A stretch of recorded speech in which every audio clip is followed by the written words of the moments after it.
konstruksi sebuah timun dari Bapak Asep dan kompresor Brahman.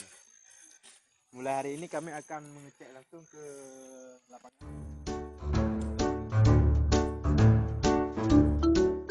Assalamualaikum. Ini Pak mau ditanam coklat apa ubi? Bayam.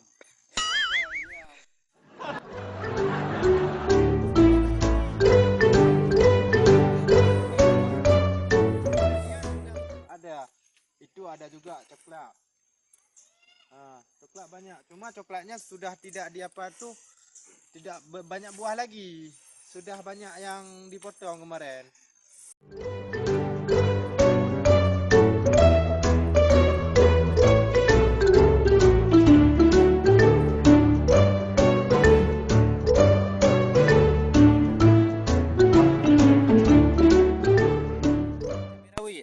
Agak kecil-kecilan sedikit.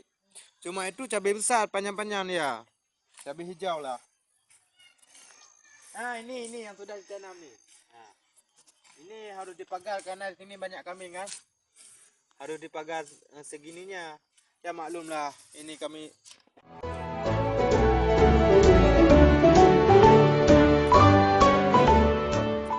Udah, mungkin ini cukup sampai di sini dulu. Saksikan kami terus hanya di Aceh TV.